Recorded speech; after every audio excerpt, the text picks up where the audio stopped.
Wow, what a fantastic game of cricket we witnessed today.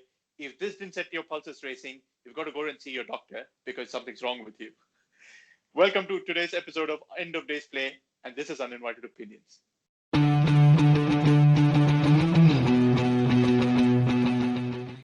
Nags, it was a fantastic game to watch. It was exhilarating to say the least.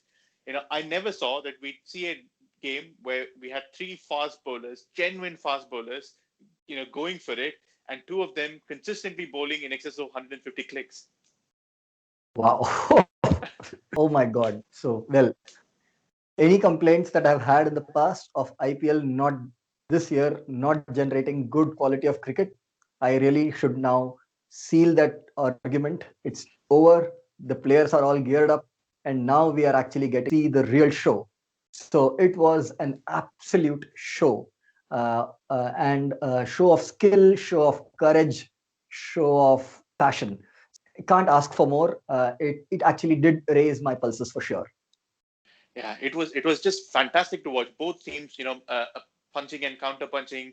The game had several ebbs and several flows, but it was fascinating to watch. At one point in time, you thought Delhi were moving ahead, then Rajasthan would peg them back, and then Rajasthan started their innings brilliantly, and then Delhi pulled them back, and in the end, it was just Delhi's fantastic bowling unit combining to pull down a somewhat erratic Rajasthan batting unit, and in the end, Delhi won by a comfortable 13-run margin. But it was a completely different start to the game. Rajasthan, in what's tending to become a pattern, they've started their bowling innings absolutely beautifully. Uh, Jofra Archer, Jaydev Unadkat, Karthik Tyagi, they all began really well. Jofra Archer was just virtually unplayable in those first couple of overs. I think they've kind of tried to replicate what went well for them in the previous game, and it was their bowling that actually clicked pretty much against Sunrisers Hyderabad. So they tried to not disturb that, and uh, I think I've also complained in the past that Jofra Archer, in his body language, has at times looked a little uninterested, out of passion, out of place. But today he was completely zoomed in, switched on, ball one, and a loose shot from Prithvi Shaw. The castles are disturbed. So that was just the start that Rajasthan would have hoped for. And then even a watchful Rahane, after having played out a few balls, he perished. And that meant that Rajasthan were right on top in the power plays. And that meant there was a rebuilding to be done, pretty much like last game for Delhi Capitals. It was again left to Shikhar Dhawan and the captain Shreyas Iyer. And the rebuilding was not necessarily sedate. Actually, Shikhar Dhawan was trying to go hard and give that counter punch wherever the bowling was loose. And Iyer was like trying to play himself in and go deep. And then at one stage, you felt okay with the likes of Stoinis and Akshar Patel and Carey to follow. I think they have actually set up a nice launch pad to go big in the back end. And then you know that Rajasthan kept chipping in with those wickets, timely wickets. The death over finish, the big flourish in the end never came for Delhi, where actually Rajasthan bowled beautifully well, conceding just 32 in their last 5 overs. So it was, as you said, it ebbed and flowed just in the first innings itself.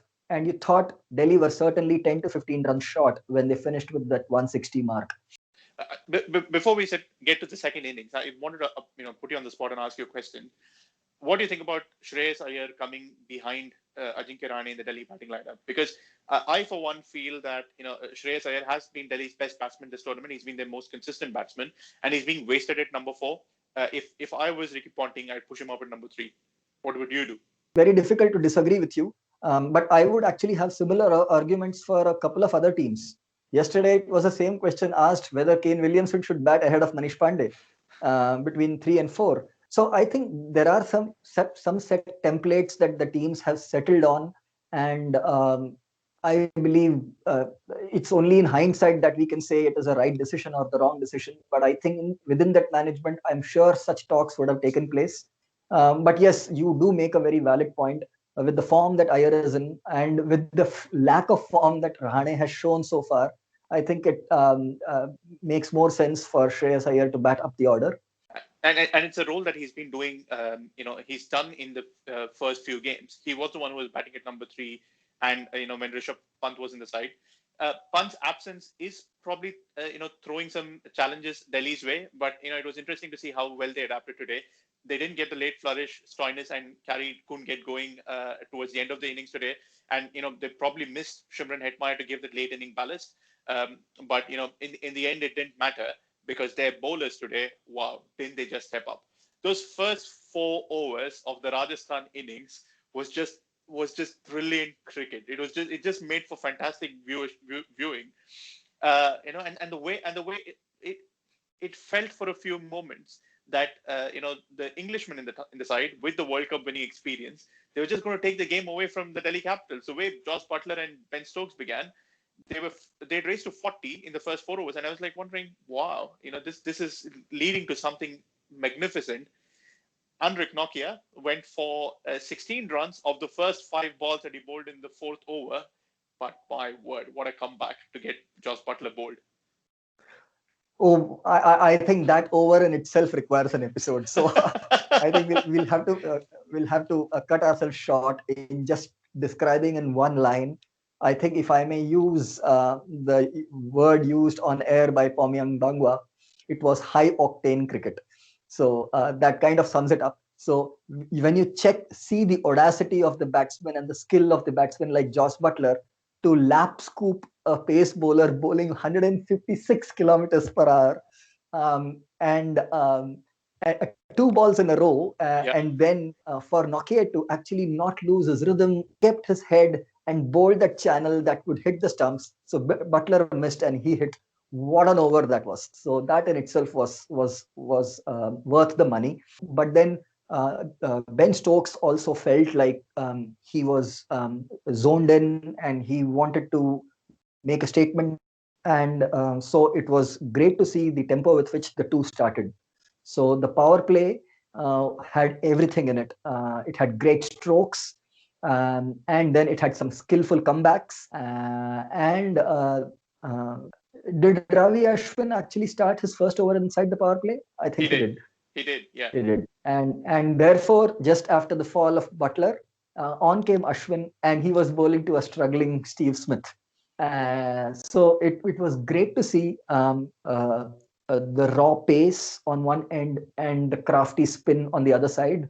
A crafty spin on a slow turning wicket costed for Bairstow yesterday trying to play across the line, costed for Steve Smith today trying to play across the line and kind of scooping in an easy leading edge back to Ashwin.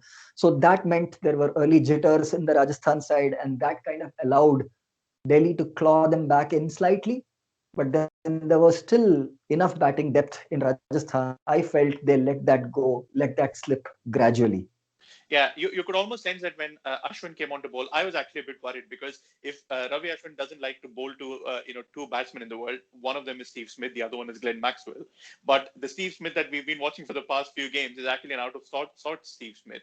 So I think he's completely lost his batting rhythm ever since they, after the first couple of games they won in Sharjah, and Ashwin used all his guile and experience to get him out. And you could even see Ben Stokes was itching to hit Ashwin over the boundary ropes, but he just couldn't get him away. And he tried to, hit out the new bowler Tushar Deshpande, but unfortunately he was canny enough to slow it up, bounce the ball into the pitch, bowler cutter, and then Stokes was caught. And Rajasthan still had enough batting left to sort of see them through. It wasn't an unattainable score, but I think by a combination of sloppy batting, poor judgment while running, and fantastic Delhi bowling, I think Delhi just showed why they are at the top of the table and why Rajasthan are still struggling at the bottom of the table. So I felt it was an important game for Delhi to win, coming from a loss against Mumbai Indians and then having this problem in their batting order and injury to Rishabh Pant and kind of having an off day with the bat. It was left to their bowlers to salvage the day for them. Had they lost this game, it would have opened up the table again and put Delhi in a kind of a precarious situation. And I think they avoided that by showing the depth in their team where one discipline could cover up for the other, and also enough strength in their bench with a reasonably memorable debut for a rookie in Tushar Deshpande. So the player of the match was adjudicated to be Anrik Nokia. Now, I, for one, would not have any courage whatsoever to disagree with the decision because I absolutely enjoyed watching him bowl today. If I'm a Protean cricket fan, I'd be salivating at the prospect of watching, continuing to watch Kagiso Rabada and Anrich Nokia play for South Africa and, continue to come up with performances like these. He was just, if a couple of days ago, if there was high praise for AB de Villiers for taking the pitch out of the equation and winning the game for RCB, this similar praise should be heaped on Anrich Nokia because he was the one who, despite going for those runs in his first over, to stage the comeback like he did, it was just magical. Yeah, Anrich Nokia remains the man of the match in my books as well. And I think one more thing that we learned today is that if you have express pace, right, you don't have to rely on cutters and you don't have to worry about the pitch slowing down. The pace through the air will do the trick for you. I'll just like to add one more thing. In addition to express pace, you need to have one more thing, and that's an intelligent brain and a calm head. And Nokia showed that today, and it made for beautiful viewing. Right. Looking at tomorrow's game, it's going to be between the Royal Challengers Bangalore and the Kings 11 Punjab at Sharjah. Now, as you might remember, the only game Kings 11 have won so far in this tournament, they defeated RCB, but that was a different RCB team. So, since then, RCB have actually gained a lot of momentum and strung together a number of wins. Who's your pick for tomorrow? I just want to remind as well that it was not just a defeat, it was a drubbing. It was, yeah. So I think RCB will want to keep the muster even. And looking at the confidence with which they are playing, they are favorites by a good margin. Yeah, I can't disagree. As much as I would like, Kings 11 to put up a fight and, open up the table a little more, I can't see them, pulling one on RCB again. Right. That's a wrap for today's episode. Thank you so much for watching. If you like this video, please like and share it with your friends. Subscribe to our channel to keep more videos coming your way. And as always, stay tuned for another episode tomorrow. See ya.